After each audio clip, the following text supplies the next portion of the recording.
क्या एक हाथ में बंदूक और दूसरे हाथ में कबूतर रखना मुमकिन है? अमेरिका के राष्ट्रपति डोनाल्ड ट्रंप को लगता है कि हां, यह मुमकिन है। एक तरफ पिछले 4 साल से रूस और यूक्रेन के बीच भयंकर युद्ध चल रहा है और दूसरी तरफ ट्रंप ने उसी युद्ध को लीड कर रहे रूसी राष्ट्रपति व्लादिमीर पुतिन को अपने बोर्ड ऑफ पीस यानी शांति बोर्ड में शामिल होने का न्योता भेज दिया है। ये वही डोनाल्ड ट्रंप हैं जिन्होंने दावा किया था कि वो राष्ट्रपति बनते ही 24 घंटे में यूक्रेन युद्ध रुकवा देंगे। 1 साल हो गया, युद्ध नहीं रुका, लेकिन अब वो पुतिन को गाजा में शांति लाने के लिए बुला रहे हैं। नमस्कार, मैं हूं सिद्धार्थ प्रकाश। आज हम डीप डाइव करेंगे दुनिया की सबसे अजीबोगरीब कूटनीतिक खबर में।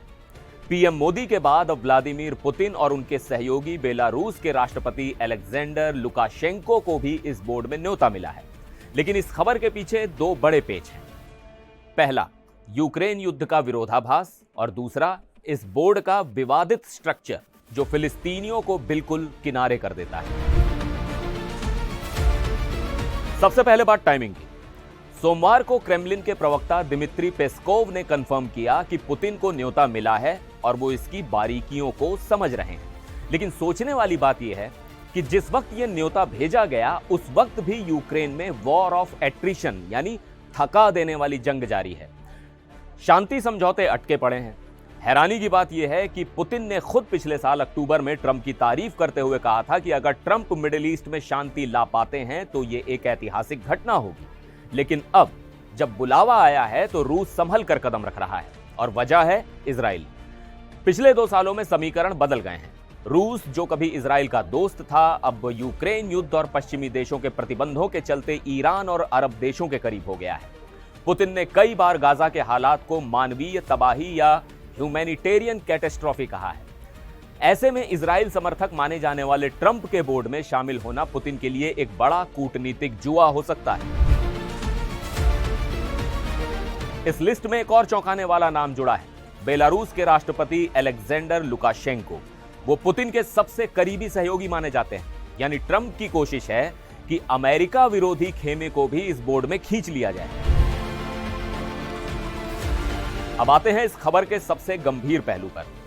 एक्सपर्ट्स ने इस बोर्ड ऑफ पीस के स्ट्रक्चर को नियो कॉलोनियल यानी नव औपनिवेशिक मॉडल बताकर इसकी आलोचना शुरू कर दी है। ट्रंप का यह प्लान 3 टियर यानी 3 स्तरों वाला है। टॉप टियर, सबसे ऊपर खुद डोनाल्ड ट्रंप, अमेरिका के विदेश मंत्री मार्को रूबियो और ब्रिटेन के पूर्व पीएम टोनी ब्लेयर जैसे लोग हैं। ये सभी इजराइल के समर्थक माने जाते हैं। मिडिल टियर, इसमें दुनिया के बाकी देश और अरब मुल्क होंगे। और बॉटम टियर, सबसे नीचे तीसरे स्तर पर फिलिस्तीनियों को रखा गया है। रिपोर्ट के मुताबिक फिलिस्तीनी नेताओं को सिर्फ म्युनिसिपल ड्यूटी यानी साफ सफाई और स्थानीय प्रशासन तक सीमित कर दिया जाएगा। आलोचकों का कहना है कि यह मॉडल फिलिस्तीनियों की राजनीतिक ताकत खत्म कर देगा और गाजा को एक तरह से कमर्शियल प्रोजेक्ट बना देगा। अब तस्वीर साफ हो रही है। ट्रंप एक ऐसा मंच बना रहे हैं जहां अमेरिका बॉस होगा और बाकी देश, चाहे वो भारत हो या रूस, सिर्फ मेंबर।